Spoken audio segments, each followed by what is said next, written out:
Hello नमस्कार साथियों, दूसरे सिविल क्लासेस में आप सब लोगों का स्वागत है, हार्दिक अभिनंदन है। साथ ही साथ अभिजय बैच के आलोक में भी आप सब लोगों का स्वागत है, हार्दिक अभिनंदन है।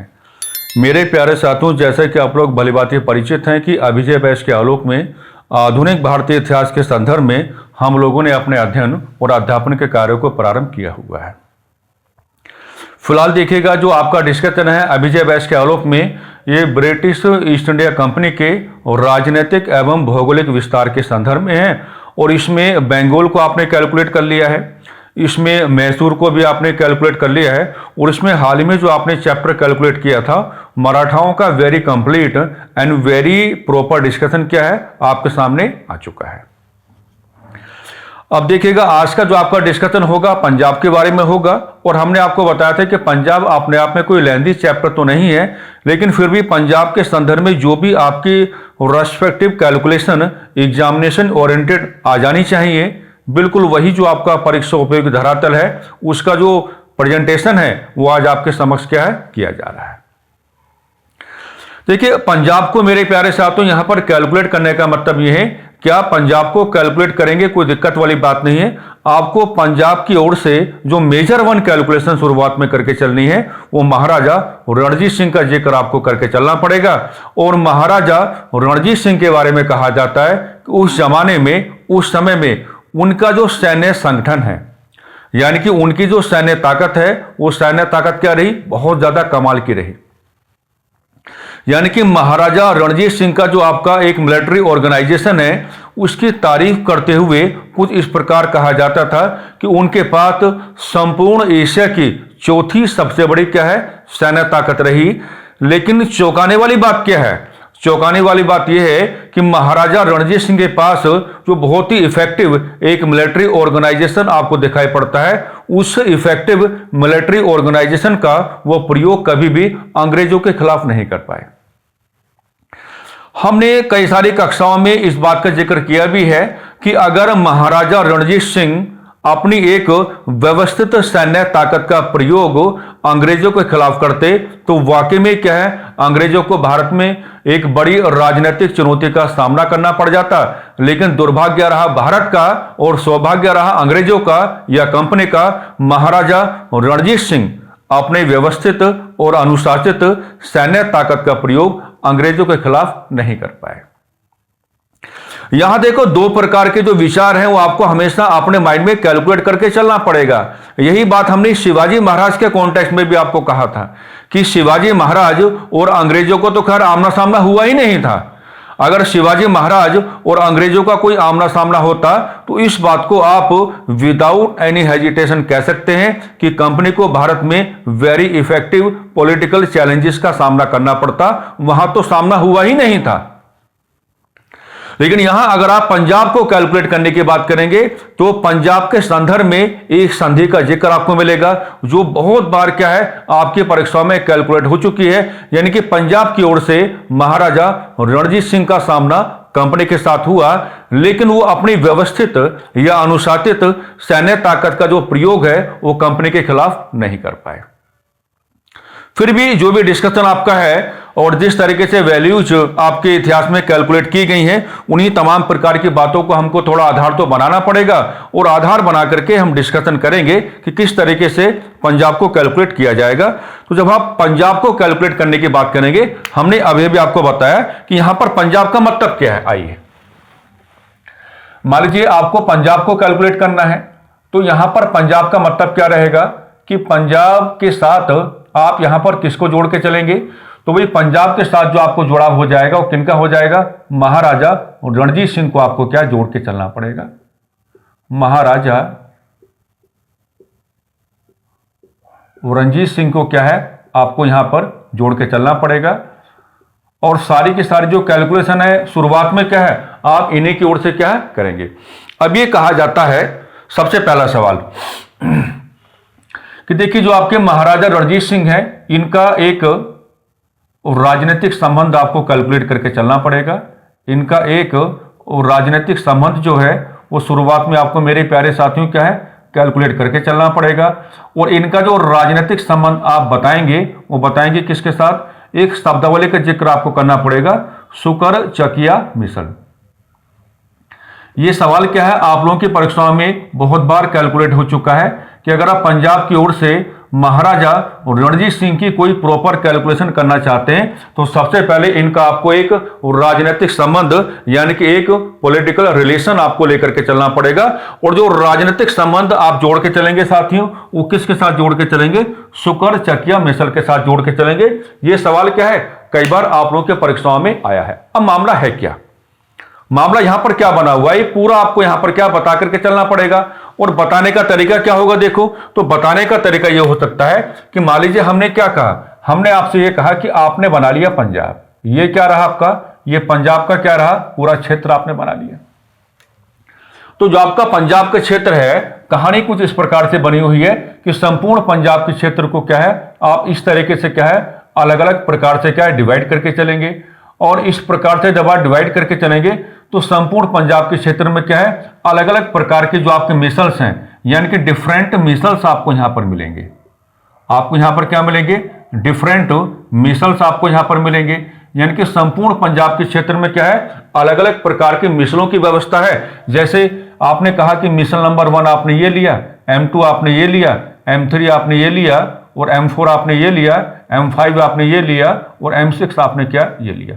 यानी उस समय जो आपका संपूर्ण पंजाब है ये अलग अलग प्रकार के मिसलों में क्या था, पटा हुआ था। और इनमें जो आपका सबसे ताकतवर मिसल माना गया, तो सबसे ताकतवर जो मिसल आपका माना गया उसका नाम क्या बताएंगे आप, उसका नाम आपको बता के आना पड़ेगा, शुक्र चकिया मिसल। ये शब्दावली हमेशा हमेशा के लिए आपके माइंड में क्या है, फिट हो जानी चाहिए। अब नया तरीका हम आपको कैलकुलेट कराना सिखाते हैं, किस तरीके से आप अपनी बात बताओगे कि ये जो आपके मिसल्स हैं इनको या तो कह लो आप क्या है, क्षेत्रीय, ये क्या है, पंजाब की क्या है, या तो कह लो क्षेत्रीय और राजनीतिक शक्तियां, या ऐसे लिख सकते हैं कि क्षेत्रीय और राजनीतिक शक्तियों का प्रतीक, क्षेत्रीय राजनीतिक शक्तियों का प्रतीक, क्षेत्रीय राजनीतिक शक्तियों का प्रतीक। यानी कि जो आपके डिफरेंट मिसल्स आपको दिखाई पड़ रहे हैं, या तो आप क्या कहेंगे कि ये क्षेत्रीय और राजनीतिक शक्तियों के प्रतीक हैं, या फिर इनको इस प्रकार से भी कैलकुलेट किया जाता है कि मिसलों की व्यवस्था क्या है। ये मिसलों की व्यवस्था ये है कि कबीलाई समाज की ओर, कबीलाई समाज की ओर इशारा, कबीलाई समाज की ओर क्या है, इशारा है। कबीलाई समाज की ओर क्या है, इशारा। आप ये भी कह पाएंगे कबीलाई समाज की ओर क्या इशारा है। हमने पहले भी शायद किसी न किसी क्लास में आपको ये बात बताने की कोशिश की होगी कि अगर किसी भी ज्योग्राफिकल रीजन में अगर आपको कबीलाई सोसाइटी दिखाई पड़ती है तो कबीलाई सोसाइटी के अंदर ही क्या अपने आप पे क्या है, क्षेत्रीय और राजनीतिक शक्तियों का और राजनीतिक व्यवहार क्या है, अपने आप ही आपके सामने आ जाता है। तो जिस समय को आधार बनाते हुए आप महाराजा रणजीत सिंह को कैलकुलेट करने की बात कर रहे हैं, तो अगर पंजाब अलग अलग प्रकार के मिसलों में बटा हुआ है तो इसमें जो आपका सबसे ताकतवर मिसल आप दिखाने की बात करेंगे तो सबसे ताकतवर मिसल जो आपका बनेगा वो शुक्र चकिया मिसल बनेगा। और मेरे प्यारे साथियों, अगर आपका एग्जामिनर आपको थोड़ा लैंग्वेज ओरिएंटेड बनाने के प्रयास करेगा तो आपसे पूछ सकता है कि मिसलों की व्यवस्था का मतलब क्या था, तो या तो आप कहां जाएंगे, क्षेत्रीय और राजनीतिक शक्तियों का प्रतीक बताएंगे, या फिर क्या बता देंगे, एक कबीलाई समाज की ओर क्या है, एक प्रकार का इशारा है। अब अगली कैलकुलेशन आपको यहां पर क्या करनी है, यहीं से बात को जोड़ लेते हैं। अगली कैलकुलेशन आपको ये करनी है कि एक और आप क्या लिखेंगे भाई, एक और आप क्या लिखेंगे, जैसे मान लीजिए मैंने क्या लिखा, शुक्र चकिया मिसल आपका हो जाएगा। एक और आपका क्या हो जाएगा, शुक्र चकिया मिसल आपका हो जाएगा। ये सवाल भी यूपी पीसीएस में कई बार पुटअप किया गया है। और एक और आपका क्या हो जाएगा, एक और आपका भंगी मिसल हो जाएगा। एक और आपका क्या हो जाएगा, भंगी मिसल हो जाएगा। एक और आपका क्या हो जाएगा, भंगी मिसल हो जाएगा। अब यहां पर लैंग्वेज हमको क्या बना के चलना है, तो यहां की लैंग्वेज हम ये बना के चलेंगे। तो आपका भंगी मिसल है ना, इसके बारे में कहेंगे कि इसका राजनीतिक नियंत्रण, इसका राजनीतिक नियंत्रण, आप ये कह पाएंगे कि इसका राजनीतिक नियंत्रण, इसका राजनीतिक नियंत्रण अमृतसर शहर पर था, अमृतसर शहर पर था, अमृतसर शहर पर था। यानी कि उस समय जो आपका भंगी मिसल आपको मिलेगा तो भंगी मिसल का जो पॉलिटिकल कंट्रोल आपको दिखाना है वो अमृतसर शहर पर दिखाना है। ये रेफरेंस इस नाते हम कैलकुलेट कर रहे हैं क्योंकि कई बार आपके परीक्षाओं में पूछा गया है। लेकिन हम क्या लैंग्वेज बनाएंगे कि महाराजा रणजीत सिंह के नेतृत्व में, महाराजा रणजीत सिंह के नेतृत्व में,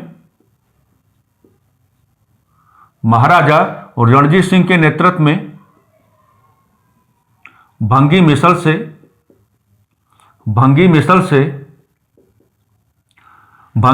से अमृतसर छीना गया। ओके, भंगी मिसल से अमृतसर छीना गया, भंगी मिसल से अमृतसर छीना गया। और इसका मतलब क्या हो जाएगा कि भंगी मिसल से अमृतसर को छीनने के पश्चात जो महाराजा रणजीत सिंह हैं वो अपना ही जो राजनीतिक नियंत्रण है वो किस पर लेकर के आएंगे, अमृतसर शहर पर क्या है लेकर के आएंगे। अब कई बार कंफ्यूजन क्या हो जाता है, हम आपको यहां पे बता के चलना चाहेंगे, क्योंकि अमृतसर के बारे में आप ये कैलकुलेशन कर पा रहे हो कि अमृतसर पर पहले जो आपका पॉलिटिकल कंट्रोल है वो भंगी मिसल का है। यानी कि ये बात कहने का मौका आपको मिल जाता है कि महाराजा रणजीत सिंह के नेतृत्व में एक सैन्य अभियान का संचालन हुआ होगा और भंगी मिसल से अमृतसर को छीना गया होगा और अमृतसर पर क्या है शुक्र चकिया मिसल यानी कि महाराजा रणजीत सिंह की ओर से क्या है अपना पॉलिटिकल कंट्रोल मेंटेन किया गया होगा।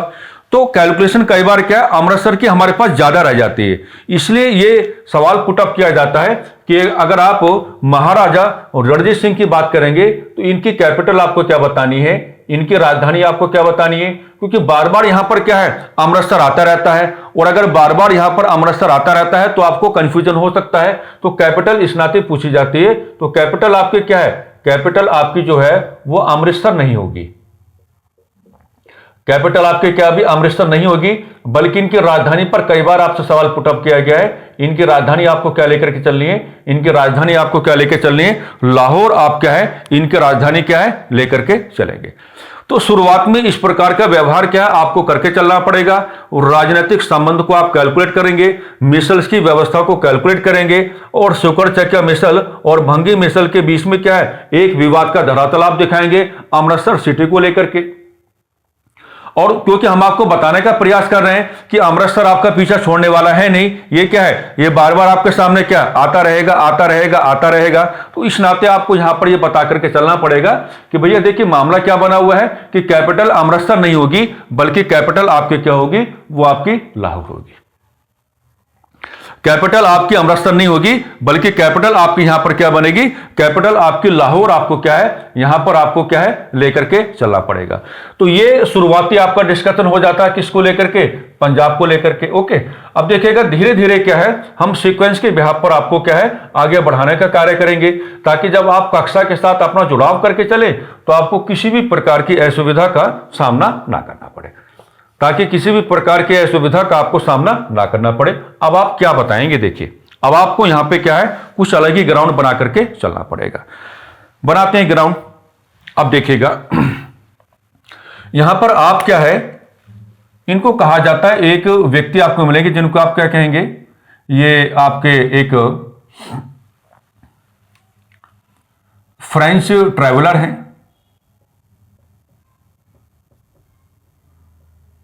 एक फ्रेंच ट्रैवलर आपको मिलेंगे है ना।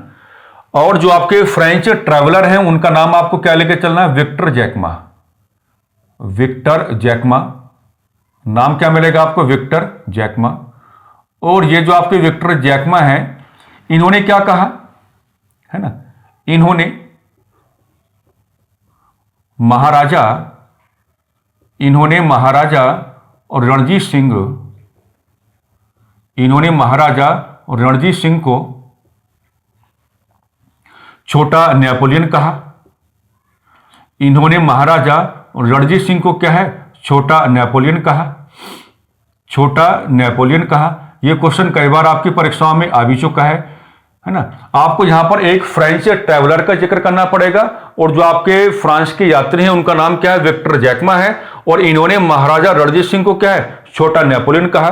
तो असल में जो छोटा नेपोलियन है ये क्या है, ये एक प्रकार की प्रशंसा रही। जो छोटा नेपोलियन है ये एक प्रकार की क्या रही, प्रशंसा रही। और प्रशंसा जो है वो किसके बारे में है, तो आप कहेंगे कि महाराजा रणजीत सिंह के सैन्य संगठन के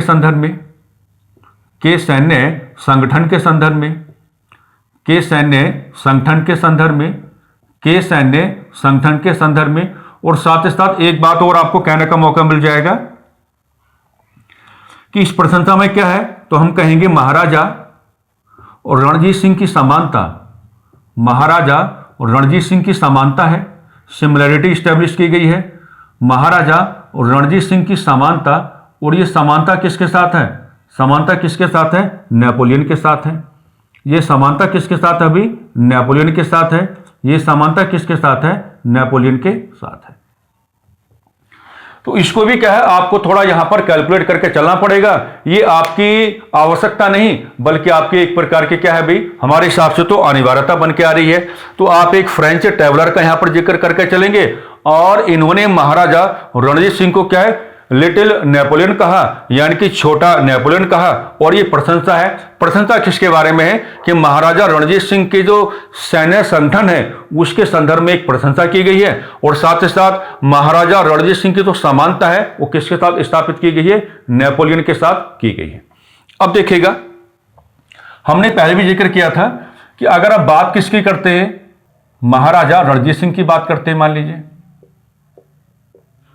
महाराजा रणजीत सिंह,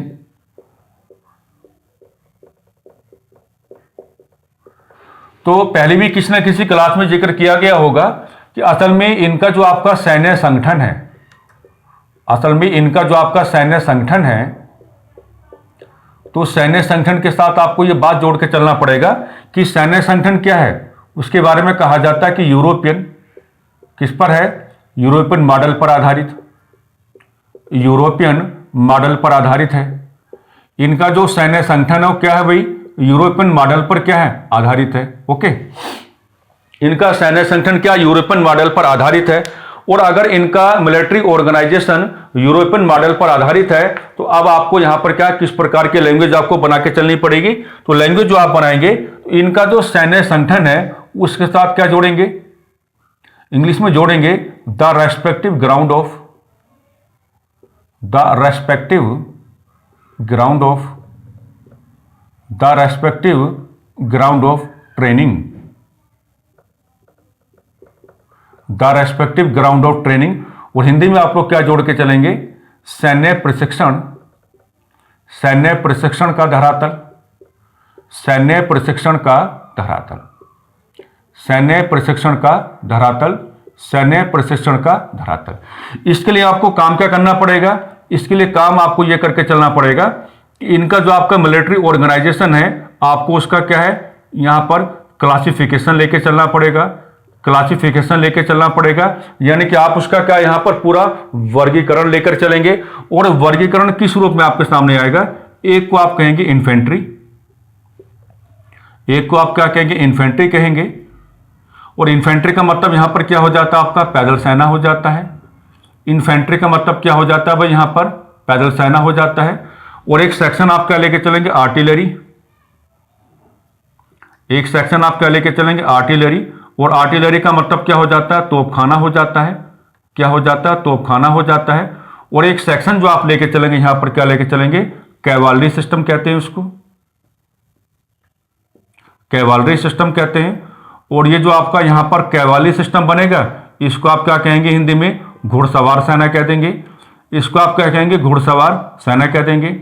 अब मामला कुछ इस प्रकार से बन के आता है कि जो आपके महाराजा रणजीत सिंह हैं, वो अगर अपनी सेना का गठन यूरोपियन मॉडल पर करते हैं, तो ठीक है, हमको ये बात कहने का मौका मिल जाता है कि अगर उन्होंने अपनी सेना का गठन यूरोपियन मॉडल पर किया है, तो हम उनकी सेना का जो प्रॉपर क्लासिफिकेशन है इस तरीके से दिखा सकते हैं कि इन्फेंट्री सिस्टम आपके सामने आता है, आर्टिलरी सिस्टम आपके सामने आता है, कैवालरी सिस्टम आपके सामने आता है। लेकिन जो महाराजा रणजीत सिंह हैं, ये काफी आगे निकल गए। आगे किस बात को लेकर निकले कि इन्होंने विदेशी लोगों को भारत में बुलाया। इन्होंने क्या काम किया, इन्होंने विदेशी लोगों को भारत में बुलाया, और विदेशी लोगों को भारत में बुलाने के बाद उनको अलग अलग प्रकार की जो आपके रेस्पॉन्सिबिलिटीज हैं वो देने का कार्य किया। जैसे अब इनका जो आपका इन्फेंट्री सिस्टम है ना, बात को समझना मेरी, इनका तो यहां पर आपको इन्फेंट्री सिस्टम दिखाई पड़ता है। तो इन्फेंट्री सिस्टम के साथ इन्होंने किसको जोड़ा, इन्फेंट्री सिस्टम के साथ इन्होंने किसको जोड़ा, एक इटालियन व्यक्ति आपको मिलेंगे, हम कहेंगे एन इटालियन पर्सन, और उनका नाम क्या होगा आपका? बंतूरा होगा। उनका नाम क्या होगा? ये आपका बंतूरा होगा।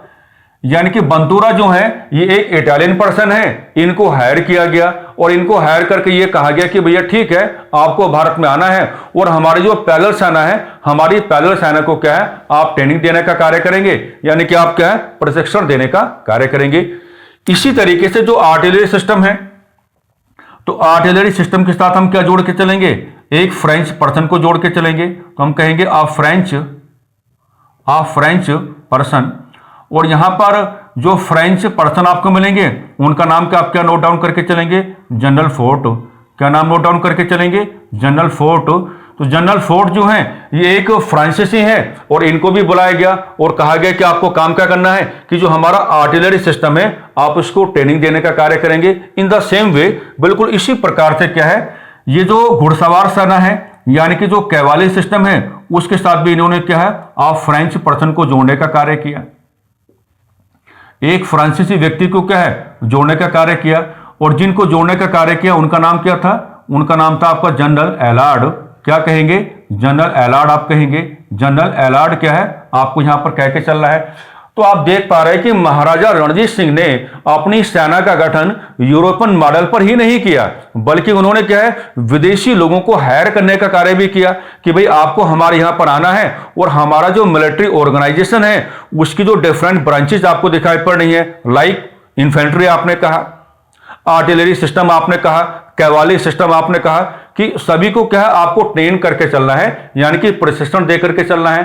तो हमको लगता है कि विक्टर जैकमा जो एक प्रशंसा कर रहे थे, तो प्रशंसा में बात तो क्या ठीक है, किसी प्रकार की कोई समस्या नहीं है। अरे आप तो बहुत आगे निकल गए, आप इतने आगे निकल गए, आपने विदेशी लोगों को हायर करने का कार्य किया, और विदेशी लोगों को हायर करने के बाद क्या है, आपने उनको क्या है, आपने ही सैन्य संगठन के साथ जोड़ने का कार्य किया, और आपने उनको जिम्मेदारी क्या दी कि भैया आपको हमारी सैन्य संगठन के साथ क्या है, एक ट्रेनिंग के सेशन करने हैं। जैसे पैदल सेना में आपने बंतूरा साहब को जोड़ा है, तोप खाने में आपने जनरल फोर्ट को जोड़ा है, और घुड़सवार सेना के साथ क्या आपने जनरल एलार्ड को जोड़ने का कार्य किया है। तो वाकई में जो आपके महाराजा रणजीत सिंह हैं ये बहुत आगे निकल के क्या है उस समय व्यवहार कर रहे थे।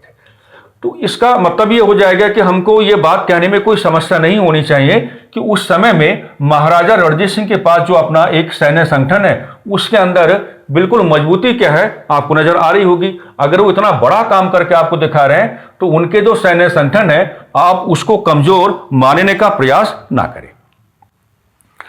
अब जब आपका इतना मजबूत सैन्य संगठन है तो मैं वही बात शुरुआत में आपको बता के चल रहा था कि आपको अपने इस मजबूत सैन्य संगठन का प्रयोग क्या है, अंग्रेजों के खिलाफ आपको करके चलना चाहिए था, लेकिन आपने कोई प्रयोग नहीं किया। उस बात को आप कैसे समझेंगे? मामला किसका बनता है? यह मामला बनता है किस चीज का, देखिएगा एक जिक्र आप करेंगे जिसको आप क्या कहेंगे, ट्रीटी ऑफ,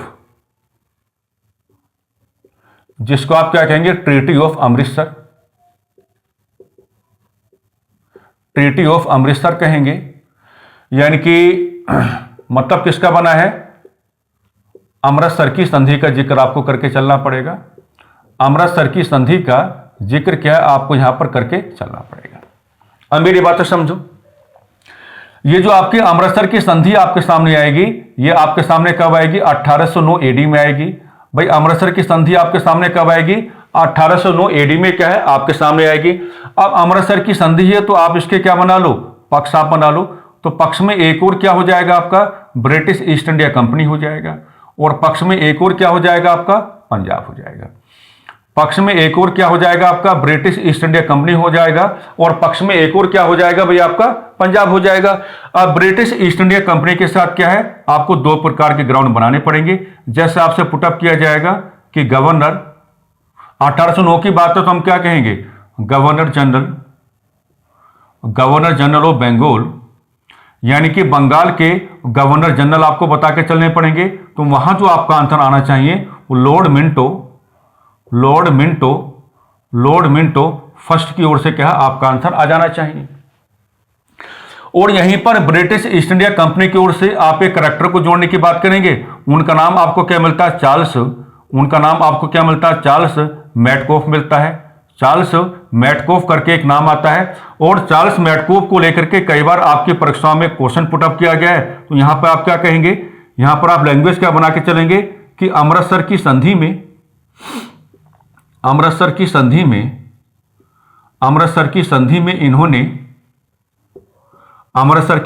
इन्होंने कंपनी का नेतृत्व किया था। अमृतसर की संधि में इन्होंने क्या है, कंपनी का नेतृत्व किया था। अमृतसर की संधि में इन्होंने क्या है भी, कंपनी का नेतृत्व किया था।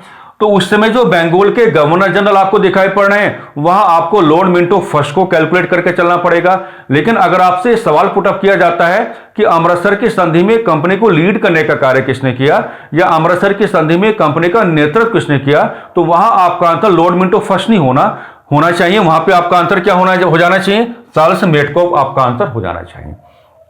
ठीक है। अब पंजाब की ओर से तो आप किसको कैलकुलेट करके चलेंगे, तो पंजाब की ओर से आपकी जो मेजर वन कैलकुलेशन होगी वो किसकी ओर से होगी, महाराजा रणजीत सिंह।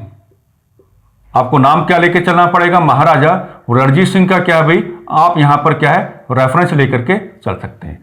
अब आपको क्या बताना पड़ेगा, अब आपको कंक्लूजन बताना पड़ेगा। अब आपको क्या दिखाना पड़ेगा, अब आपको कंक्लूजन दिखाना पड़ेगा। कंक्लूजन का मतलब क्या हो गया, निष्कर्ष आपको दिखाना पड़ेगा।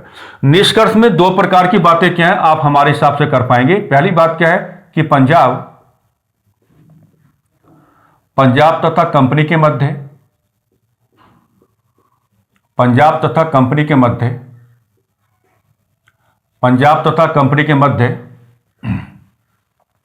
सकारात्मक राजनीतिक संबंध स्थापित हुए। सकारात्मक राजनीतिक संबंध क्या हुए भाई, स्थापित हुए। सकारात्मक राजनीतिक संबंध स्थापित हुए। सकारात्मक राजनीतिक संबंध क्या है आपके स्थापित हुए। बड़ी बात क्या है, बड़ी बात यह है इस संधि ने आने वाले समय के लिए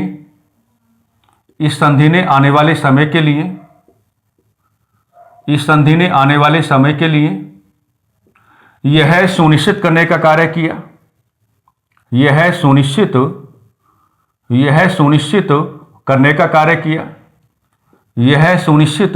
करने का कार्य किया कि पंजाब तथा कंपनी के मध्य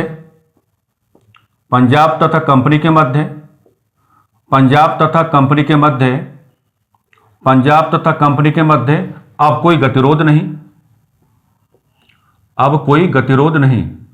कि पंजाब तथा कंपनी के मध्य क्या है भाई, अब कोई गतिरोध नहीं।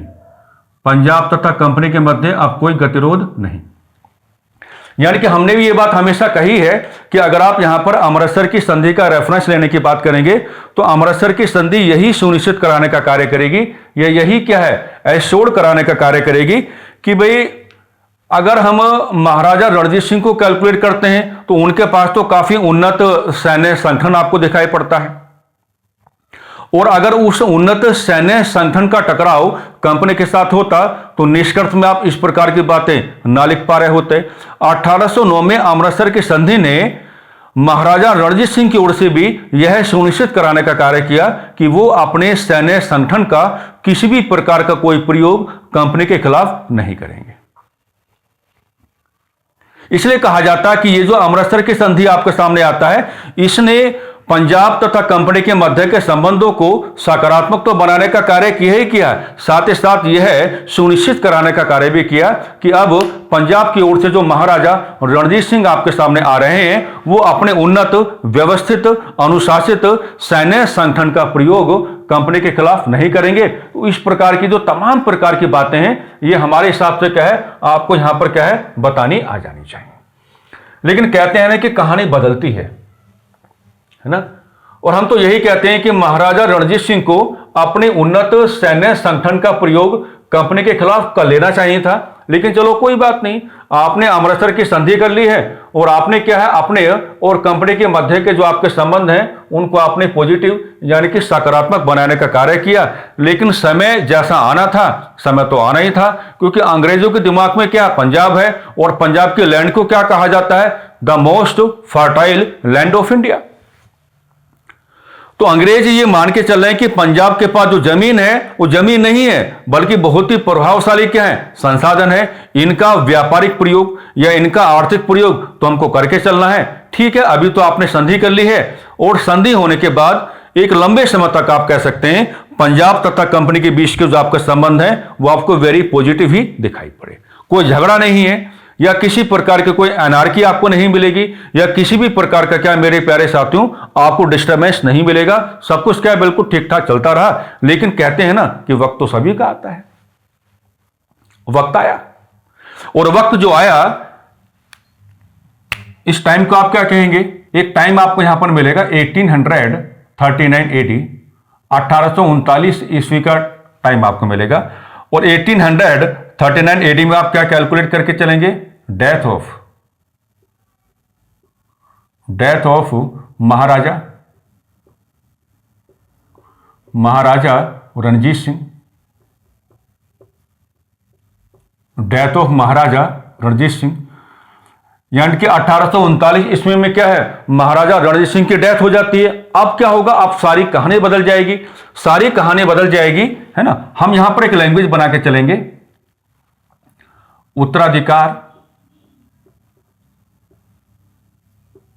उत्तराधिकार के संघर्ष प्रारंभ हुए,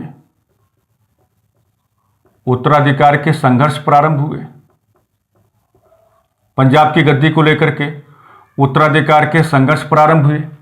हम यहां पर क्या लैंग्वेज बना के चलेंगे, एक के बाद एक, एक के बाद एक, एक के बाद एक शासक पंजाब को मिले, एक के बाद एक शासक पंजाब को मिले, एक के बाद एक शासक क्या है भाई, पंजाब को मिले। जिन नामों से आपको कोई मतलब नहीं होना चाहिए, क्योंकि यहां पर जो डिमांड आपकी बनेगी वो कुछ अलग प्रकार की बन रही है। एक के बाद एक शासक पंजाब को मिले, कोई बात नहीं है जी। निष्कर्ष क्या निकलता है, इस प्रकार की अगर आप लैंग्वेज बनाते हैं तो उनका कंक्लूजन यानी कि निष्कर्ष क्या निकल के आता है, तो निष्कर्ष निकल के आता है कि पंजाब धीरे धीरे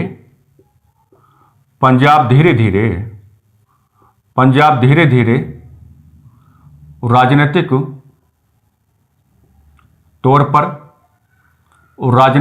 पर कमजोर होने लगा।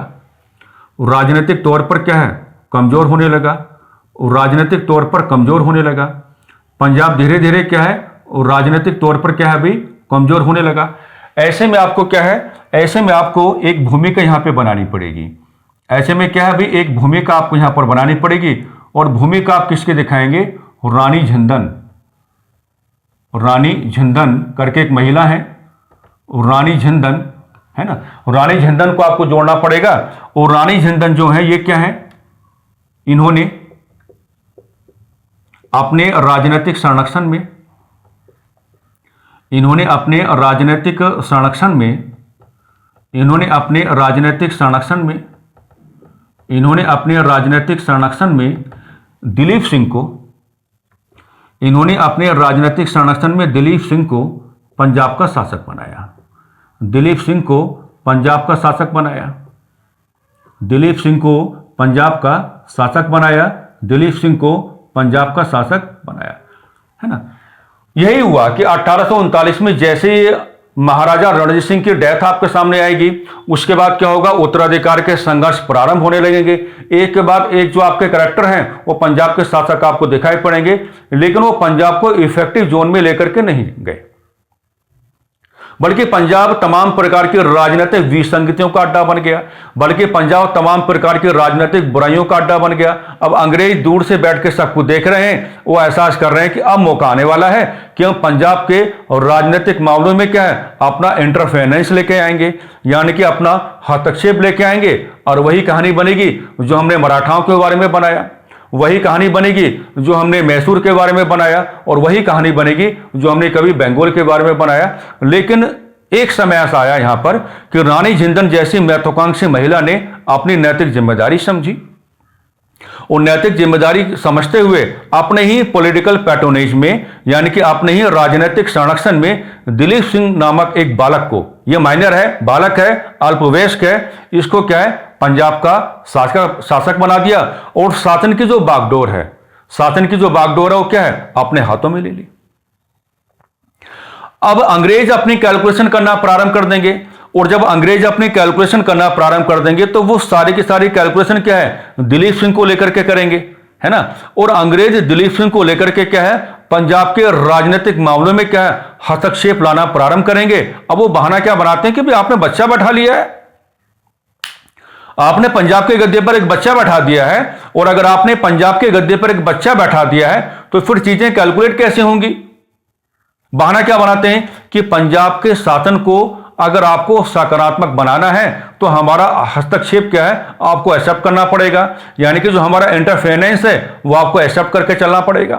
तो दिलीप सिंह जय के एक अल्पवयस्क बालक को आधार बना करके पंजाब के राजनीतिक मामलों के संदर्भ में आखिर कंपनी को, अंग्रेजों को हस्तक्षेप करने का मौका मिल गया। और जैसे ही आपके हस्तक्षेप आए वहीं से क्या आपके आंग्ल पंजाब जो आपके संघर्ष हैं वो प्रारंभ होने लगे, वहीं से प्रारंभ हुए।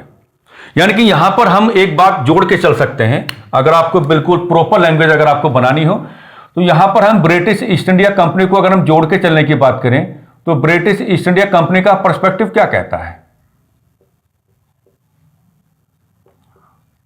पर्सपेक्टिव यानी कि दृष्टिकोण क्या कहता है, दृष्टिकोण यह कहता है कि भाई दिलीप सिंह कोमा अल्पवयस्क हैं, दिलीप सिंह कोमा क्या है भी अल्पवयस्क हैं, माइनर हैं, अल्पवयस्क हैं, है ना। इसका मतलब क्या हुआ, इसका मतलब यह हुआ कि जो शासन का धरातल होगा, जो पंजाब के शासन का धरातल होगा, तो पंजाब के शासन का जो धरातल होगा उसे क्या है नाना प्रकार की जो चुनौतियां हैं उनका क्या करना पड़ेगा, उनका सामना करना पड़ेगा। नाना प्रकार की चुनौतियों का क्या है भाई सामना करके चलना पड़ेगा। इसलिए कंपनी अब क्या चाहती है, कंपनी ये चाहती है कि कंपनी का पूरा दृष्टिकोण क्या बन के आएगा कि शासन का धरातल व्यवस्थित हो जाए। शासन का धरातल बहाना है उनका ये, शासन का धरातल व्यवस्थित हो जाए, शासन का धरातल व्यवस्थित हो जाए, शासन का धरातल व्यवस्थित हो जाए। इस नाते कंपनी का हस्तक्षेप जरूरी। इस नाते कंपनी का हस्तक्षेप क्या है जरूरी, इस नाते कंपनी का हस्तक्षेप क्या है जरूरी, है ना।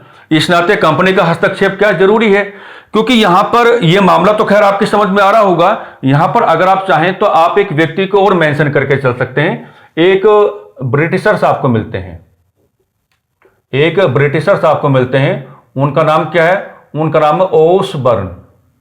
उनका नाम क्या मिलेगा आपको, ओसबर्न करके मिलेगा। और ये जो आपके ओसबर्न करके व्यक्ति आपको मिलते हैं जो अंग्रेज हैं, इन्होंने just after the death of Maharaja Ranjit Singh, यानी कि जैसे ही महाराजा रणजीत सिंह की डेथ होती है, डेथ होने के तुरंत बाद ही इन्होंने कहा था कि अब हमको मौका मिल गया है अब हमको मौका मिल गया है अमृतसर की संधि को अपनाने का या मानने का। अब तो सवाल ही पैदा नहीं होता है, अब हमको मौका मिल गया है। और हमारे मौके का मतलब क्या है कि अब हमें पंजाब के क्षेत्र को कंपनी के साम्राज्य में शामिल कर लेना चाहिए। तो यहां पर अंग्रेजों का जो आपका पर्सपेक्टिव है यानी कि क्लियर है एकदम, है ना। जो करेक्टर हम यहां पे आपको ओस बन करके दिखा रहे हैं ये तो खुला व्यवहार करते हैं। ये तो कहते हैं कि भैया अब हमको अमृतसर की संधि को अपनाने का कोई मतलब बनता नहीं है, अब तो हमें पंजाब के क्षेत्र को कंपनी के साम्राज्य में शामिल कर लेना चाहिए। लेकिन कंपनी जो प्रॉपर्ली कैलकुलेशन कर रही है वो जो बहाना लेकर के आती है, तो उसने बहाने में यहां भी यही बात की कि आपने एक माइनर को यानी कि आपने एक अल्पवयस्क बच्चे को क्या है पंजाब के सिंहासन पर गद्दे पर बैठाया हुआ है और शासन के संचालन के संदर्भ में जाहिर सी बात है कि आपको नाना प्रकार की चुनौतियों का सामना करना पड़ेगा। हम ये चाहते हैं कि हम हस्तक्षेप ले आए और पंजाब के शासन को क्या है व्यवस्थित आधार देने का प्रयास करें। आ रही होगी बात आपके समझ में। तो यहीं से आपका क्या हो जाएगा, प्रतिफल हम कह सकते हैं, प्रतिफल आंग्ल सिख, प्रतिफल आंग्ल सिख संघर्षों को बढ़ावा मिला, आंग्ल सिख संघर्षों को बढ़ावा मिला। प्रतिफल आंग्ल सिख संघर्षों को क्या है, बढ़ावा मिला, है ना। अब यहां से डिस्कशन आप किसका करेंगे, आप कहेंगे कि फर्स्ट एंग्लो सिख वार, टाइम रहेगा आपका 1845 एडी से लेकर के 1846 एडी तक रहेगा। और जो आपका फर्स्ट एंग्लो सिख वार होगा, यहां पर आपको दो रेफरेंसेस यहां पर लेकर चलने पड़ेंगे। एक में आपको बताना पड़ेगा governor general of India, governor general of India आपको बताना पड़ेगा। तो यहां पर जो गवर्नर जनरल ऑफ इंडिया आपको दिखाई पड़ेंगे, वहां पे नाम आपका क्या हो जाएगा, Lord Hardinge, Lord Hardinge first. आप यहां पर क्या है, रेफरेंस लेकर चलेंगे। और यहां पर आपसे पुटअप किया जाएगा कि रूलर ऑफ पंजाब, यानी कि पंजाब के शासक कौन है, रूलर ऑफ पंजाब यानी कि पंजाब के शासक आपको कौन दिखाई पड़ेंगे। तो पंजाब के शासक कौन है, दिलीप सिंह। पंजाब के शासक आपको कौन लेकर चल रहे हैं, दिलीप सिंह आपको लेकर चल रहे हैं। कौन लेकर चल रहे हैं, दिलीप सिंह आपको क्या है, लेकर के चल रहे हैं।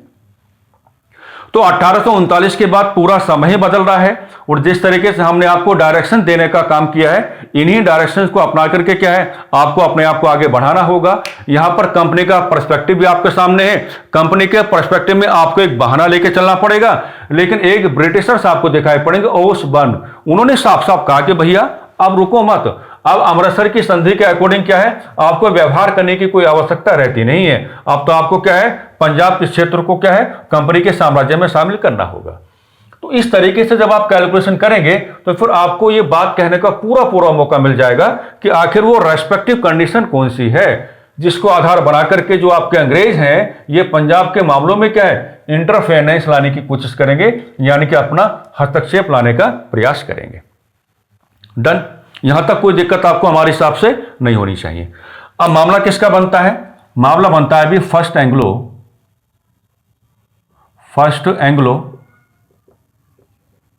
सिख वार। समय आपने क्या लिया, 1845 से 1846 तक का आपने क्या लिया, समय यहां पर लिया। अब इसमें क्या होगा, इसमें दो प्रकार की संधियां आप लेके चलेंगे। एक संधि आपको मिलेगी जिसको आप कह सकते हैं कि मार्च 1846, और इसे आप क्या कहेंगे, लाहौर की संधि कहेंगे। इसको आप क्या कहेंगे, लाहौर की संधि कहेंगे। इसको आप क्या कहेंगे भाई, लाहौर की संधि आप कहेंगे। क्या कहेंगे, लाहौर की संधि आप कहेंगे। लाहौर की संधि में क्या क्या आपको जोड़ के चलना है, तो लाहौर की संधि में पहले तो आप ये बात जोड़ के चलेंगे कि कंपनी की ओर से पूरा बात समझना है ना, कंपनी की ओर से दिलीप सिंह को, कंपनी की ओर से दिलीप सिंह को पंजाब का शासक स्वीकार किया गया। पंजाब का शासक स्वीकार किया गया। पंजाब का शासक स्वीकार किया गया। पंजाब का शासक स्वीकार किया गया। पंजाब का शासक स्वीकार किया गया। एक बात यहां पर आपको कैलकुलेट करके चलना पड़ेगा कि सतलज नदी के दक्षिणी क्षेत्रों पर, सतलज नदी के दक्षिणी क्षेत्रों पर कंपनी का राजनीतिक नियंत्रण स्थापित हुआ। कंपनी का राजनीतिक नियंत्रण स्थापित हुआ। कंपनी का राजनीतिक नियंत्रण स्थापित हुआ। कंपनी का राजनीतिक नियंत्रण स्थापित हुआ। यानी कि मार्च 1846 में जो लाहौर की संधि उस समय कैलकुलेट की गई, तो लाहौर की संधि के आपके सामने क्या है, दो मुख्य प्रावधान हमने बना दिए हैं। अब यहां पर कंपनी की ओर से दिलीप सिंह को क्या है, पंजाब का शासक स्वीकार कर लिया गया है, लेकिन बदले में क्या लिया कि सतलज नदी के दक्षिणी क्षेत्रों पर कंपनी का और राजनीतिक नियंत्रण क्या है, स्थापित हो गया।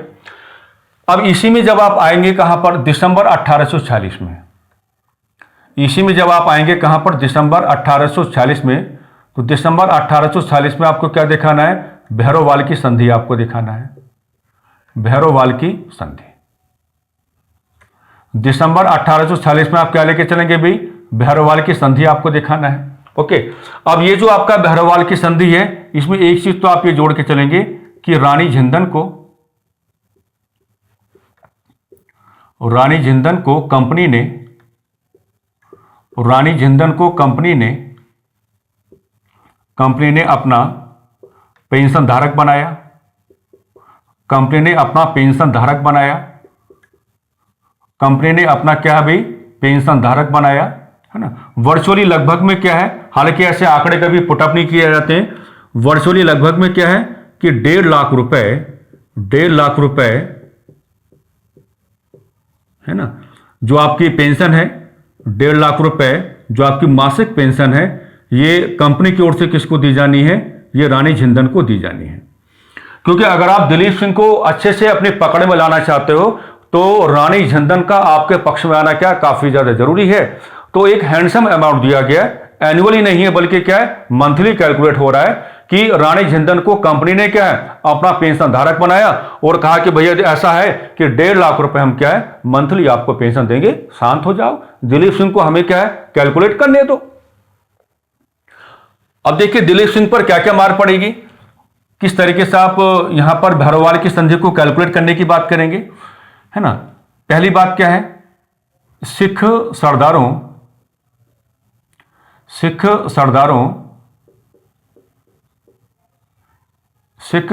की एक परिषद का गठन हुआ,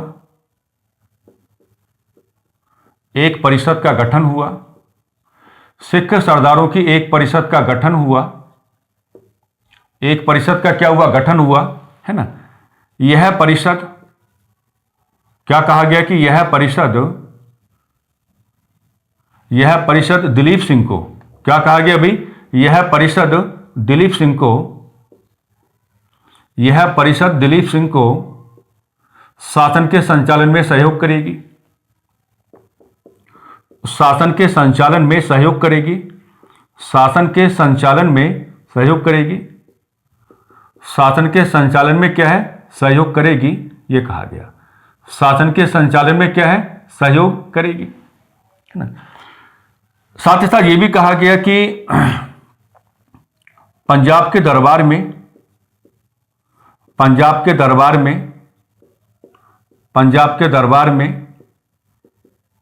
एक ब्रिटिश, पंजाब के दरबार में क्या है भाई, एक ब्रिटिश रेजिडेंट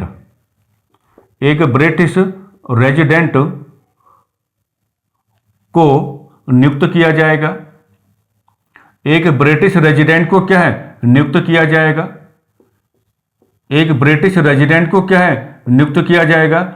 और ये जो आपकी सिख सरदारों की काउंसिल है, यानी कि जो आपकी सिख सरदारों की परिषद है, इसको किसके डायरेक्शन में काम करना था, है ना।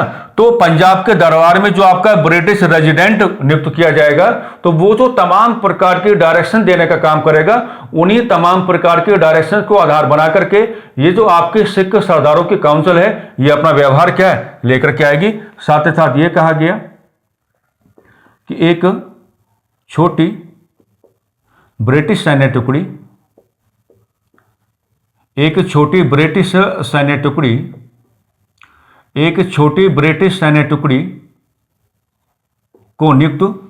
को पंजाब में तैनात किया जाएगा, पंजाब में तैनात किया जाएगा। और पंजाब में तैनात किया जाएगा, इसका मतलब क्या होगा, राजधानी क्या, लाहौर, तो लाहौर में क्या है, तैनात किया जाएगा। यानी कि जो आपका फर्स्ट एंग्लो सिख वार यहां पर बन के आता है, तो फर्स्ट एंग्लो सिख वार में क्या है, गवर्नर जनरल का रेफरेंस आपको कैसे लेना हमने आपको बता दिया है। लेकिन यहां पर दो प्रकार की संधियों का जिक्र आप करके चलेंगे। लाहौर की संधि के प्रावधान आपके सामने बने हुए हैं और भैरोवाल की संधि के तमाम प्रावधान आपके सामने बने हुए हैं कि रानी झिंदन को कंपनी ने क्या है, अपना पेंशन धारक बनाने का कार्य किया। कहा गया कि भाई 1.5 लाख रुपए क्या है, मासिक पेंशन आपको दी जाएगी। और भैरोवाल की संधि में साफ साफ कहा गया कि सिख सरदारों की क्या है, एक काउंसिल का गठन किया जाएगा और सिख सरदारों की जिस काउंसिल का गठन किया जाएगा ये दिलीप सिंह को कोऑपरेशन करने का काम करेगी, सहयोग देने का कार्य करेगी, ताकि शासन का जो संचालन है व्यवस्थित तरीके से आगे हो जाए। लेकिन सिख सरदारों की जो आपके काउंसिल है वो इंडिपेंडेंट होकर के व्यवहार नहीं कर पाएगी, उसको ब्रिटिश रेजिडेंट की जो डायरेक्शंस हैं उनके अंडर में रहना होगा और क्या है, दलीप सिंह को कोऑपरेशन करना होगा। साथ ही साथ भरोवाल की संधि में यह भी कहा गया कि ब्रिटिश सैन्य टुकड़ी की तैनाती होगी कहां पर, राजधानी लाहौर में। अब इसके बाद क्या बनेगा आपका, इसके बाद का ग्राउंड आप क्या बनाएंगे, सेकंड एंग्लो सिख वार आप बनाएंगे। यहां से बना लेते हैं, सेकंड एंग्लो सिख वार, सेकंड एंग्लो सिख वार। ये समय लेंगे आप 1848 एडी से 1849 एडी तक का समय क्या आप यहां पे लेकर के चलेंगे। दो रेफरेंस, सबसे पहले दो रेफरेंस क्या देंगे, एक रेफरेंस तो आप क्या देंगे, governor general of India, governor general of India, governor general of India. तो इस समय गवर्नर जनरल जो आपको दिखाई पड़ेंगे उनका नाम क्या होगा, आपका लॉर्ड डलहौजी हो जाएगा। क्या नाम हो जाएगा, लॉर्ड डलहौजी का रेफरेंस आप लेकर के चलेंगे। और इस समय क्या है, पंजाब के शासक आपको कौन बताने हैं, रूलर ऑफ पंजाब आपको कौन बताने हैं, तो जो रूलर ऑफ पंजाब हैं वही रहेंगे पुराने वाले। नाम क्या होगा आपका, दिलीप सिंह हो जाएगा। नाम आपका क्या होगा भाई, दिलीप सिंह आपका हो जाएगा। ठीक है, अब यहां पर क्या, बहुत ही इंपॉर्टेंट करैक्टर आपको डिस्कस करना पड़ेगा। बहुत ही एक इंपॉर्टेंट करैक्टर आपका क्या है यहां पर बन के आता है। और जो इंपॉर्टेंट करैक्टर आपके क्या यहां पर बन के आते हैं, इनका नाम क्या है, इनका नाम है आपका चार्ल्स नेपियर। चार्ल्स नेपियर क्या कहेंगे, चार्ल्स नेपियर कहेंगे। और अब आपको क्या करना है, देखिए अब आपको व्यवहार क्या लाना है, अब आपको व्यवहार ये लाना है कि लॉर्ड डलहौजी के दिशा निर्देशों, लॉर्ड डलहौजी के दिशा निर्देशों के आलोक में चार्ल्स नेपियर ने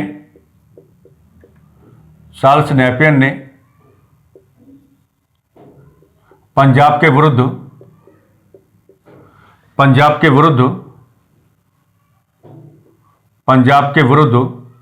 एक सैन्य अभियान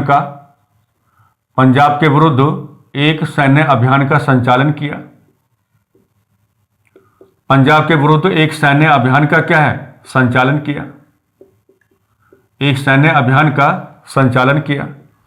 पंजाब के विरुद्ध क्या, एक सैन्य अभियान का संचालन किया।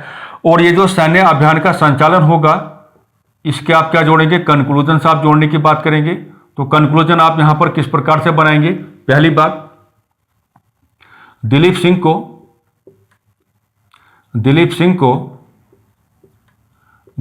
को कंपनी ने अपना पेंशन धारक बनाया। कंपनी ने अपना क्या बनाया भाई, पेंशन धारक बनाया।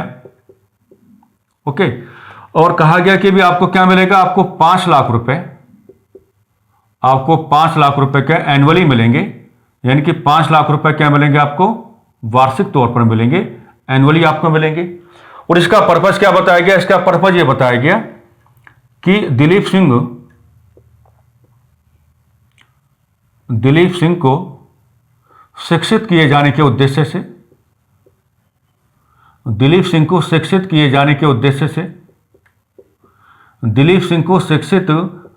के उद्देश्य से लंदन भेजा गया। ये काम अच्छा कर दिया इन्होंने, लंदन भेजा गया, मारा नहीं उसको, लंदन भेजा गया कि भैया बालक हो, अल्पवयस्क हो, चक्कर में आप ना पड़ो, है ना। हम आपको क्या 5 लाख रुपए एनुअली क्या पेंशन देने के लिए तैयार हैं और आपकी एजुकेशन अच्छे से हो पाए, रिगार्डिंग दिस क्या है, हम आपको क्या है लंदन भेजने का काम करते हैं। और कंक्लूजन में एक बात क्या कहेंगे कि पंजाब के क्षेत्र पर पंजाब के क्षेत्र पर कंपनी का राजनीतिक नियंत्रण स्थापित हुआ। पंजाब के क्षेत्र पर कंपनी का राजनीतिक नियंत्रण स्थापित हुआ। और राजनीतिक नियंत्रण क्या है? स्थापित हुआ। और राजनीतिक नियंत्रण क्या है भी? स्थापित हुआ। तो यहां पर जो आपका सेकंड एंग्लो सिख वार रहेगा उसमें आपको किसी भी संधि को डिस्कस नहीं करना है। यहां पर डलहौजी साहब का सीधा मानना है कि छोड़ो, बहुत हो गया, बहुत संधियां आपने कर ली। आप सीधा क्या है, चार्ल्स नैपियर साहब को कहा गया कि आपको पंजाब के अगेंस्ट क्या है, एक सैन्य अभियान का संचालन करना पड़ेगा। और उस सैन्य अभियान का हमारा बड़ा मोटिव क्या होगा कि हम अब फर्दर किसी भी ट्रीटी को कैलकुलेट नहीं करना चाहते। हम तो पंजाब के क्षेत्र पर अपना very effective and very direct क्या है, एक पॉलिटिकल कंट्रोल स्थापित करना चाहते हैं। रानी जिंदन को भैरववाल की संधि के माध्यम से कमजोर बना दिया गया और दिलीप सिंह को अब कहा गया कि ठीक है, हम आपको मारेंगे बिल्कुल नहीं, क्योंकि आपकी गलती तो कुछ है ही नहीं, आप तो माइनर हो, बालक हो, अल्पवयस्क हो। कंपनी आपको क्या है, 5 लाख रुपए एनुअली पेंशन देने का कार्य करेगी।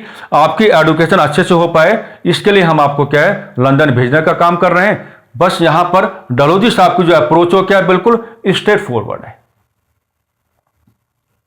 ना। तो ये सारा मामला किसका रहा? पंजाब का रहा, है ना। एक चीज हमको याद आ रही है, याद रखना इस बात को। पंजाब के जो शासक हैं महाराजा रणजीत सिंह, इनका एक कोटेशन क्या है, कई बार आपसे आपकी परीक्षाओं में पुटअप कर लिया जाता है। उन्होंने कहा था एक बार कि ईश्वर ने मेरी एक आंख छीन ली है। यह बड़ा फेमस कोटेशन है, कई बार आपकी परीक्षाओं में आता है। महाराजा रणजीत सिंह कहा करते थे कि ईश्वर ने मेरी एक आंख छीन ली है। ऐसा ईश्वर ने इस नाते किया ताकि मैं सभी प्रकार के धर्मों को एक ही निगाह से देख पाऊं, यह सभी प्रकार के धर्मों के साथ क्या है, एक समान व्यवहार कर पाऊं।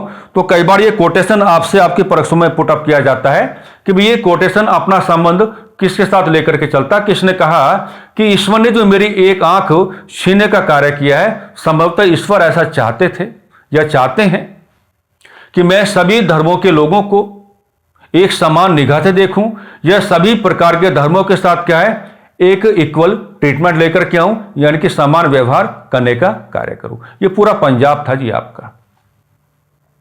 तो जो भी आपका एग्जामिनेशन ओरिएंटेड ग्राउंड यहां पर बन के आता है, वो तमाम प्रकार की कैलकुलेशन आपके सामने आ चुकी हैं। कक्षा के साथ आपको जुड़ाव करके चलना है ना। अच्छे से आपके सामने हमने ड्राफ्टिंग की है। आप लैंग्वेज ओरिएंटेड अपने आप को बनाने का कार्य करेंगे, पूरा अच्छे से आप क्या है, नोट्स बनाने का कार्य करेंगे।